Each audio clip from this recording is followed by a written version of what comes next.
Welcome to the deep dive. Today we're really digging into Azerbaijan's climate. We've got forecasts, reports, quite a stack of sources. Yeah, a lot to work with. And our mission is to distill it all down for you, give you the essential insights into the weather for late July 2025, but also these, critical long-term climate challenges. Exactly. We're focusing partly on Baku for specific dates, July 25th, 26th, 31st, 2025, but also looking much broader. Heat waves, climate impacts, and the really urgent situation with the Caspian Sea.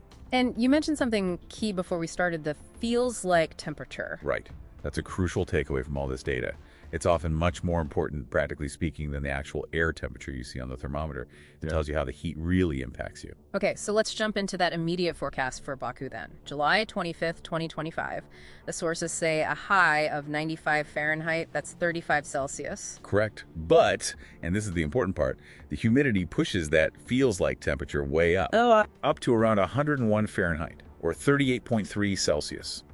That's what your body's actually dealing with. It's a significant difference, and that's the real signal for potential health risks. Wow. Okay. And that's consistent across the dates you mentioned, the 25th, 26th, 31st. Pretty much. And alongside that heat, the UV index is consistently hitting 9. That's rated as very high. Meaning sunburn risk is serious. Very serious. Unprotected skin can burn quite quickly at that level. Now, the long-range outlook doesn't specifically flag thunderstorms for those exact days, but looking historically, The sudden summer downpours can happen. they are a potential hazard, yes. Maybe not frequent, but something to be aware of during summer there. Intense, sudden rain is part of the pattern sometimes. So you've got immediate risks. Heat stress, dehydration, serious sunburn potential. It sounds like public health warnings would be really important. Absolutely. And, these immediate conditions, they also link into the bigger picture. It's not just a few isolated hot days. You mean the long-term trends? Exactly. The sources show a clear accelerating trend in Azerbaijan towards more intense heat waves.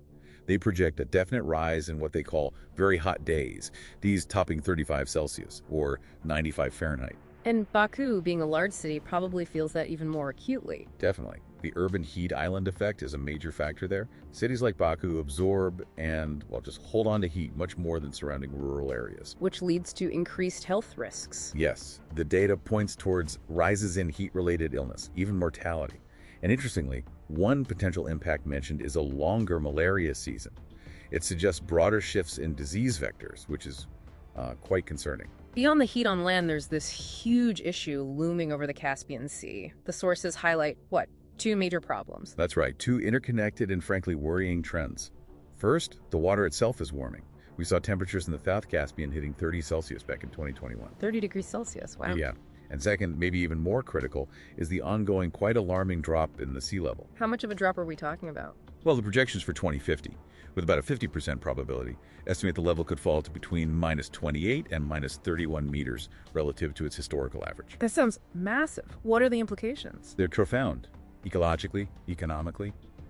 Think unique wildlife, fisheries, coastal communities, port operations. A drop like that changes everything. Okay, so stepping back a bit, Azerbaijan seems to face this sort of weird water paradox, right? Less rain overall, but also bigger floods. That's a good way to put it. The projections show overall annual rainfall decreasing, particularly in summer, but at the same time, an increase in the frequency and intensity of really heavy rainfall events. Creating that flash drought, flash flood dynamic you hear about. Precisely. Long dry spells potentially broken by damaging sudden downpours. It makes water management incredibly challenging, and it shows the nation's vulnerability. How vulnerable are we talking? The 2022 Informed Risk Index ranked Azerbaijan 24th out of 191 countries.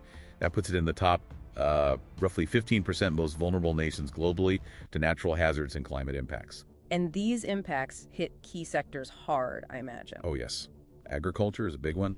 Cotton production is mentioned as particularly sensitive. Energy, too, with potential losses in hydropower capacity because of lower overall water flow. And, of course, public health. Which brings us to a final point from the sources, one that seems, paradoxical. Given Azerbaijan is hosting the big COP29 climate conference this year. It is quite striking.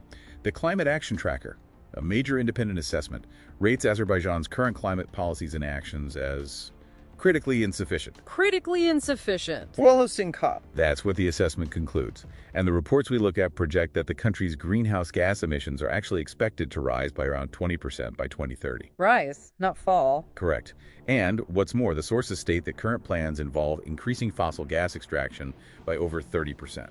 So there's let's say, a significant gap noted between the international platform and the documented national trajectory on emissions and fossil fuels. Just stating the facts from the reports there. Absolutely. So wrapping up the key message, Azerbaijan is really facing this dual challenge. There's the immediate need to manage intense heat, like we'll see this July, but also these huge long-term shifts, especially the Caspian Sea crisis and the nation's overall water security. Understanding how these are linked is vital. It really is. So considering everything we've just discussed, the specific forecasts, the long-term projections, the vulnerabilities, even the policy situation, here's something to leave you thinking about. What might be the single most effective, maybe the toughest adaptation strategy Azerbaijan could pursue to really try and secure its future against these climate realities? It makes you wonder how all this complex data translates into action, doesn't it? Both there and for all of us globally.